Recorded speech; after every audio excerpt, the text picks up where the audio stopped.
ദൈവനാമത്തിന് മഹത്വം ഉണ്ടാകട്ടെ. എൻ്റെ പേര് ആൻ്റണി, ഭാര്യ ഷാര, മകൻ ഡാനിയൽ. ഞങ്ങളിന്ന് വന്നിരിക്കുന്നത് മകൻ ഡാനിയലിന് വേണ്ടി സാക്ഷ്യം പറയാനായിട്ടാണ്. ഞങ്ങൾ ആദ്യമായിട്ട് ഓൺലൈൻ ഉടമ്പടിയാണ് എടുക്കുന്നത്. സെപ്റ്റംബർ 2022 ഓൺലൈൻ ഉടമ്പടി എടുത്ത് ഞങ്ങൾ 6 നിയോഗങ്ങൾ വെച്ചിരുന്നു. അതിൽ സത്യം പറഞ്ഞാൽ 6ാമത്തെ നിയോഗമായിരുന്നു ഒരു കുഞ്ഞ് എന്നുള്ളത്. മറ്റ് നിയോഗങ്ങൾക്കാണ് ഞങ്ങൾ കൂടുതൽ പ്രാധാന്യം നൽകിയിരുന്നത്. കാരണം ഞങ്ങൾക്ക് കുഞ്ഞെന്നൊരു ഒരു ബുദ്ധിമുട്ടുള്ളൊരു കടമ്പ തന്നെയായിരുന്നു. കാരണം വൈഫിന് കുറച്ചു കാലം മുൻപ് ഒരു ഒവേറിയൻ ട്യൂമർ സ്ഥിരീകരിക്കുകയും ഒരു ഓവറി കംപ്ലീറ്റായി റിമൂവ് ചെയ്യുകയും സെക്കൻഡ് ഓവറിയുടെ ചെറിയൊരു പോർഷൻ റിമൂവ് ചെയ്യുകയും ചെയ്യുകയുണ്ടായി. അതിനുശേഷം പല ഗൈനക്കോളജിസ്റ്റുകളും പറയുകയുണ്ടായി ഒരു കുഞ്ഞെന്ന കുറച്ച് ബുദ്ധിമുട്ടുള്ള കാര്യമാണെന്ന്.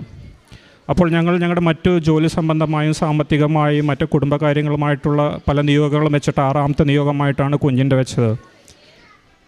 അങ്ങനെ ഞങ്ങൾ ഉടമ്പടി എടുത്ത ആദ്യത്തെ മാസം തന്നെ വൈഫ് കൺസീവ് ആവുകയാണ് ഉണ്ടായത്. കൺസീവായി 6 മാസം വരെ കാര്യങ്ങളെല്ലാം എല്ലാ ചെക്കപ്പുകളും എല്ലാം നോർമലായിരുന്നു. ഞങ്ങൾ UAE-യിലായിരുന്നു ആ സമയത്ത്. അപ്പോൾ എല്ലാം നോർമലായിരുന്നു. 7ാം മാസമായപ്പോൾ നാട്ടിൽ ഡെലിവറി നടത്താമെന്ന് കരുതി നാട്ടിലോട്ട് വന്നു. നാട്ടിൽ വന്നതിന് ശേഷം തൊട്ട് ആൾക്ക് പ്രഷർ വേരിയേഷൻ, പിന്നെ കുറച്ച് ദേഹത്ത് നീർക്കെട്ട്, അങ്ങനത്തെ ലക്ഷണങ്ങളൊക്കെ കണ്ടു തുടങ്ങി. ഹോസ്പിറ്റലിൽ പോയപ്പോഴാണ് മനസ്സിലാവുന്നത് ആൾ കോവിഡ് പോസിറ്റീവാണെന്ന്. കോവിഡ് പോസിറ്റീവും ഈ പ്രഷർ ഡിഫറൻസും മറ്റ് ബുദ്ധിമുട്ടുകളും കാരണം പിന്നെ കുഞ്ഞിൻ്റെ പൊസിഷൻ കറക്റ്റല്ല എന്നൊക്കെ ഗൈനക്കൾ പറഞ്ഞത് കാരണം ഞങ്ങൾക്ക് ഇമ്മീഡിയറ്റായിട്ട് C-സെക്ഷൻ സർജറി ചെയ്യേണ്ടി വന്നു. 7ാം മാസത്തിൽ C-സെക്ഷൻ സർജറി ചെയ്ത് അവരപ്പോൾ പറഞ്ഞത് അമ്മയുടെ കാര്യത്തിലോ കുഞ്ഞിൻ്റെ കാര്യത്തിലോ ആരെങ്കിലും ഒരാളുടെ കാര്യത്തിൽ ഗ്യാരണ്ടി പറയാൻ പറ്റും എന്നായിരുന്നു. അതിനുശേഷം ഭാഗ്യവശാൽ ഞങ്ങളെല്ലാവരും പ്രാർത്ഥനയിലായിരുന്നു. അതിക്ക് മുന്നേ ഞാൻ നേരിട്ട് വന്ന് മാർച്ച് മാസത്തിൽ ഉടമ്പടി എടുക്കുകയുണ്ടായി. ഏപ്രിൽ 18 കുഞ്ഞിൻ്റെ C-സെക്ഷൻ നടക്കുന്നു, പുറത്തെടുക്കുന്നു. കരച്ചിലും കാര്യങ്ങളെല്ലാം ഉണ്ടായി. വലിയ കുഴപ്പങ്ങളൊന്നും ഇല്ലാണ്ട് പോയിക്കൊണ്ടിരുന്നു. ഇൻക്യുബേറ്ററിലായിരുന്നു ഒരു 2 ആഴ്ച കാലം. അവൻ മൈൽ സ്റ്റോൺസൊക്കെ അച്ചീവ് ചെയ്തുകൊണ്ടിരുന്നു. കുഞ്ഞിനെ ഞങ്ങൾ ആദ്യമായിട്ട് കണ്ടപ്പോൾ തന്നെ ഉടമ്പടി തൈലമാണ് കാലിൽ തേച്ച് കൊടുത്തത്. അവൻ്റെ മൈൽ സ്റ്റോൺസൊക്കെ അച്ചീവ് ചെയ്തു വന്നു. അങ്ങനെ പോയിക്കൊണ്ടിരിക്കുമ്പോഴാണ് അടുത്ത തടസ്സം. വൈഫിൻ്റെ ബൈസ്റ്റാൻഡേഴ്സായിട്ട് നിന്നിരുന്ന വൈഫിൻ്റെ സിസ്റ്ററും ബ്രദേഴ്സും എല്ലാം അവർക്കെല്ലാം വൈറൽ ഫീവർ സ്ഥിരീകരിച്ചു. അടുത്ത പ്രശ്നം, അപ്പോൾ കുഞ്ഞിനെ തന്നെ NICUവിൽ തന്നെ കുട്ടീനെ വേറൊരു ബെഡിലോട്ട് ഐസൊലേറ്റ് ചെയ്യുകയാണ് ഉണ്ടായത്. അപ്പോൾ എല്ലാവരും ഒരുപാട് ഭയന്നു. കാരണം ഇത്രയും കടമ്പ കടന്ന് കുഞ്ഞ് ഇതുവരെ എത്തി, എന്നിട്ട് വീണ്ടും കുഞ്ഞിനെങ്ങാനൊരു വൈറൽ ഫീവർ കിട്ടിക്കഴിഞ്ഞാൽ അത് വീണ്ടും പ്രശ്നമാകും. ഡോക്ടേഴ്സെല്ലാം പേടിച്ചു. നമ്മുടെ കുഞ്ഞിൻ്റെ കാര്യവും പ്രശ്നം, മറ്റു കുഞ്ഞുങ്ങൾക്ക് ഇത് കിട്ടുകയാണെങ്കിൽ അവരുടെ കാര്യവും പ്രശ്നം. ഭാഗ്യവശാൽ അവിടെയും മാതാവ് ഞങ്ങളെ കാത്തു. അവന് കുഴപ്പമൊന്നുമില്ലാണ്ട് 3ാമത്തെ ആഴ്ച കഴിഞ്ഞപ്പോഴേക്കും NICU മാറ്റി മറ്റ് മൈൽ സ്റ്റോൺസ് എല്ലാം അച്ചീവ് ചെയ്ത് ഇപ്പോൾ നല്ല ഹെൽത്തി ആയിട്ട് തന്നെ ഇരിക്കുന്നു. 2 ദിവസം മുന്നേ മാമോദീസയായിരുന്നു. മാമോദീസ കഴിഞ്ഞ് കൊണ്ടുവന്ന് സാക്ഷ്യം പറയാനായിരുന്നു. അപ്പോൾ അങ്ങനെ അതിൻ്റെ നന്ദി പറയാനായിട്ടാണ് ഞങ്ങൾ ഇന്നോട് വന്നിരിക്കുന്നത്.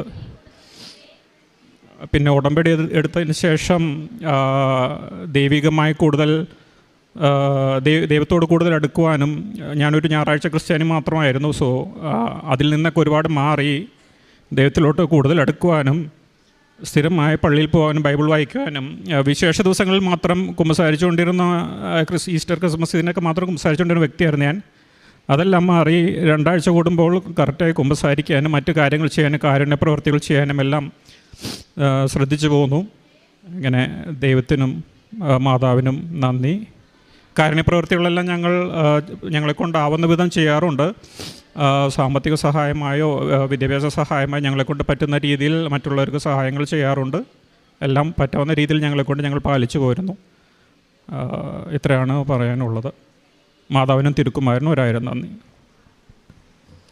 1 ദിനവൃത്താന്തത്തിൻ്റെ പുസ്തകം 17-ാം അധ്യായം 16 മുതലുള്ള തിരുവചനങ്ങളിൽ നാം ഇപ്രകാരം വായിക്കുന്നു: കർത്താവായ ദൈവമേ, അവിടുന്ന് എന്നെ ഈ നിലയിൽ എത്തിക്കാൻ ഞാനോ എൻ്റെ കുടുംബമോ എന്തുള്ളൂ. കർത്താവെ, ഈ ദാസന് വേണ്ടി ഈ വലിയ കാര്യങ്ങളെല്ലാം അവിടുന്ന് സ്വമനസ്സായി ചെയ്തിരിക്കുന്നു, അവ പ്രസിദ്ധമാക്കുകയും ചെയ്തിരിക്കുന്നു. തങ്ങൾക്ക് കുഞ്ഞ് വേണം, എന്നാൽ കുഞ്ഞിനെ ലഭിക്കുന്നതിനുള്ള സാഹചര്യങ്ങളും സാധ്യതകൾ തങ്ങളുടെ മുമ്പിൽ കുറവാണ്. വൈഫിൻ്റെ ഓവറി ഒരെണ്ണം പൂർണ്ണമായി മാറ്റിയിരിക്കുന്നു, എടുത്തു മാറ്റിയതാണ്. ഒരു ഓവറി ഭാഗികമായിട്ടേ ഉള്ളൂ. ഇതാണ് അവസ്ഥ.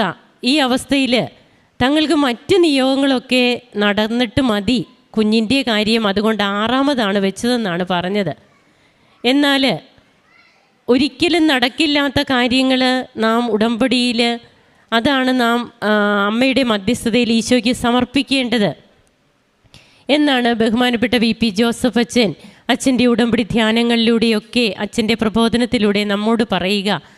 അപ്പോൾ അമ്മ ആ കാര്യമാണ് ആദ്യം പറയുക. അങ്ങനെ കുഞ്ഞിനെയാണ് ഇവർക്ക് ലഭിക്കുക. ഒരിക്കലും ലഭിക്കില്ല എന്ന് തന്നെയായിരുന്നു ഇവർ ചിന്തിച്ചിരുന്നത്. അതിന് സാധ്യതകൾ കുറവായിരുന്നത് കൊണ്ട് 3 വർഷത്തോളമായി വിവാഹം കഴിഞ്ഞിട്ട് കുഞ്ഞിനെ ലഭിക്കുന്നു. ആ കുഞ്ഞിൻ്റെ പിന്നീട് അതിൻ്റെ കൺസീവായിരുന്ന സമയത്തൊക്കെ, പ്രഗ്നൻസിയുടെ സമയത്തൊക്കെ ഉണ്ടായിരുന്ന കോംപ്ലിക്കേഷൻസ്, അതുകൊണ്ട് സെക്ഷനിലൂടെ കുഞ്ഞിനെ 7ാം മാസത്തിൽ പുറത്തെടുക്കുകയാണ്. അതിനുശേഷവും കുഞ്ഞിന് തൂക്കക്കുറവായിരുന്നു, വളർച്ച അതൊക്കെ യാതൊരു ബുദ്ധിമുട്ടും കൂടാതെ പിന്നീട് പരിശുദ്ധ അമ്മയുടെ ഉടമ്പടി തൈലം കണ്ടിന്യൂസ് ആയിട്ട് ഉപയോഗിച്ചിരുന്നു. കാശുരൂപം വെച്ച് പ്രാർത്ഥിക്കുമായിരുന്നു.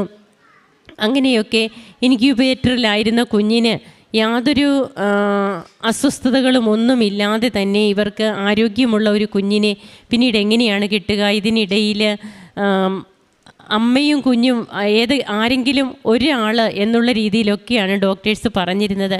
എന്നാൽ ഇന്ന് സന്തോഷത്തോടെ ഇവിടെ വന്ന് നിന്ന് ഈശോയെ മഹത്വപ്പെടുത്തുകയാണ്. കുഞ്ഞിനോടൊപ്പം ഈ മാതാപിതാക്കൾ കോവിഡും ഇവർക്ക് വന്നില്ല, എന്നാൽ ഇവരെ ശുശ്രൂഷിച്ചു കൊണ്ടിരുന്നവർക്കൊക്കെ കിട്ടി.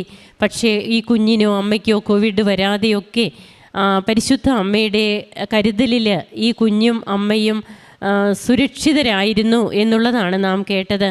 അങ്ങനെ തങ്ങൾക്ക് ലഭിച്ച കുഞ്ഞുമായി വന്ന് ഇവിടെ വന്ന് സാക്ഷ്യം പറയുമ്പോൾ നാം കേട്ട തിരുവചനം പോലെ എൻ്റെ കുടുംബമോ ഞാനോ ഈ നിലയിൽ ഈ ദാസനെ എത്തിക്കാൻ എൻ്റെ കുടുംബമോ ഞാനോ എന്തുള്ളൂ എന്നാണ് ദിനവൃത്താന്തത്തിൻ്റെ പുസ്തകത്തിൽ നാം വായിക്കുന്നത്. അതുതന്നെയാണ് നമുക്കും ഇവിടെ പ്രാർത്ഥിക്കുവാനും ചിന്തിക്കുവാനും കഴിയുക. നമ്മുടെ മുൻപിൽ വരുന്ന ഓരോ അനുഭവ സാക്ഷ്യങ്ങളും ദൈവത്തോട് നമ്മെ കൂടുതൽ അടുപ്പിക്കുന്നതാകട്ടെ. നമുക്ക് കരങ്ങളടിച്ച് ഈശോയ്ക്കും അമ്മയ്ക്കും നന്ദി പറയാം, ദൈവത്തെ മഹത്വപ്പെടുത്താം. യേശുവേ നന്ദി, യേശുവേ സ്തുതി.